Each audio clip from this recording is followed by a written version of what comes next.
Alright, so in this first video, I want to talk about Capo Ferro's lunge and introduce the different parts of it. This is the lunge that's taught by the Tattersall School of Defense, which is the school that I'm an instructor in. In future videos, I'm going to break down individual parts of the lunge and how to improve on them.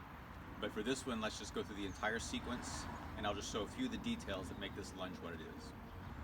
Okay, so this is the stance of the lunge as described in Rodolfo Capo Ferro's manual. It starts from a back-weighted position, and we'll get you into this position, and then we'll start working through the parts of the lunge. And the lunge comes in three parts. For now, let's get into the stance. So the first thing to do, your feet should be in an L, just offset. I don't want your heels to be in line. I want them to be just offset. Move your front pointing foot 2 steps out. You should now be centered between your legs. Rotate your rear foot to about 120 to 130 degrees, and then just relax your back knee. And you're bringing the weight down over your rear foot and your rear knee. In the manual, Capo Ferro talks about how the angle of the right leg or the front leg follows up the torso. So you are bringing your body back, you're bringing your head away from the threat. You're not locking your knee, you've just relaxed it into a straight line. It's really important to get this back angle at about 120 to 130.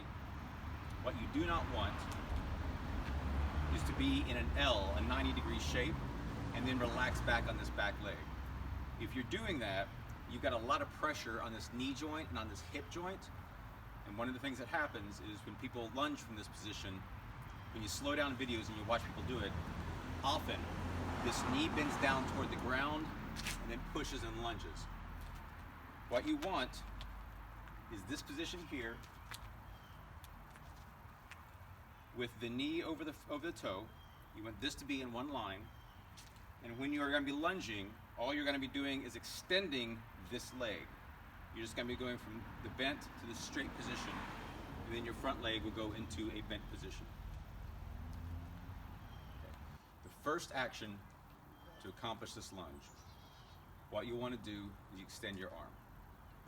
You want your arm to come out about shoulder height. You don't want to bring it up too high. Just extend it out toward your opponent. Don't lock your elbow. This is a relaxed but straight arm. The second action that happens is you bend at the waist. You keep your platform steady, but you're bending forward at the waist. Now your eyes come down in line with where your sword is. Your hand will be canted, either palms down-ish or palms up-ish, but not all the way yet. You'll be looking down either over your fingers if your palm is going up, or over your thumb if your palm is going down.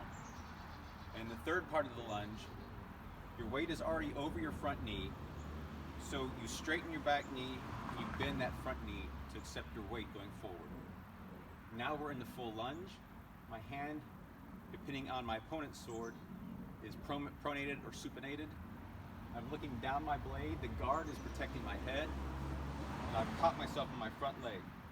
Once again, my knee and my toe are in line. I'm bringing my knee over my toe. My back foot is now the straight line, and as I recover, I just reverse that direction. Recovery also works in reversal of the lunge itself. I'll bring my head back, I come back, straighten my legs. The last thing that happens is my arm falls. The arm is out there to protect me, both going forward against the opponent's blade and coming back against the opponent's blade. The actions in a stepping lunge, as opposed to the firm-footed lunge, is effectively the same. Your arm extends, you bend at the waist, but now, as I'm straightening this leg, I'm just going to pick this foot up off the ground and go into the stepping lunge. Recovery, again the same thing. I pull back at the head, I straighten my front leg, except with my rear leg, recover back, and my hand stays extended until the last moment. So again, arm, waist, extend and step, recover back, drop the arm at the last moment. All right, something to bear in mind. When I go into my lunge, I want that toe and that knee to be in a line up the right side of my body, or the left if you're left-handed. What I do not want is for this hip to be sticking out and for the toe and the knee to come up my navel. I've seen a lot of people who will lunge and their knee and their toe are in line, but it basically bisects their body. This is a weak position. This puts a lot of strain on the knee. So when you're drilling, make sure that you're coming up the right side of your body. On your left, you're coming up the left side of your body. You're not coming up the center with your knee and your toe, the line that brings your knee and your toe together.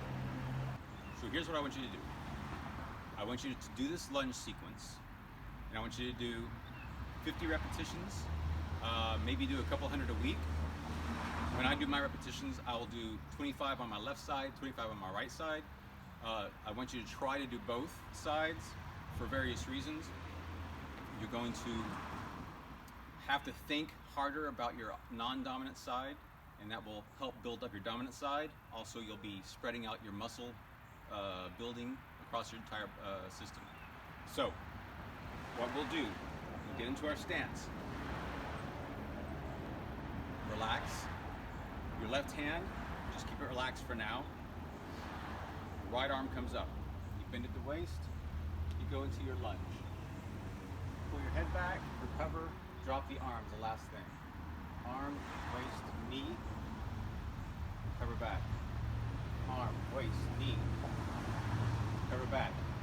Your first 10 to 15, practice it individually. Practice all the individual things. Make sure that your arm is up, but your elbow is not locked. Practice that your knee is in line, as we just discussed. Then, maybe the next 10 or 15, switch to the left side. Practice the same thing. Arm, waist, knee. Recover. Arm, waist, knee. Recover. Your last few maybe turn into a full lunge, a full dynamic lunge. So you've done it broken into 3 parts. Then you turn it into a smooth transition. You bring your arm up and your arm pulls you forward. Then maybe you turn it into a full speed launch.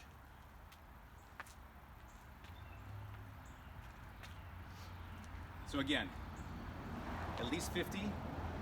Before I go to any practice, I try to do 50 warm-ups, 20, 20, and then I'll try and do 10 of just varied. This is what builds me up into getting smoother and smoother. Okay, so again, the point in this is just simply to practice the individual parts, make sure you're getting them right. A full lunge done with bad mechanics is not helpful and can be hurtful. So you need to work on each individual mechanic, make sure that you're getting it correct, blend it into a good full speed lunge. That's all I have for you on this video.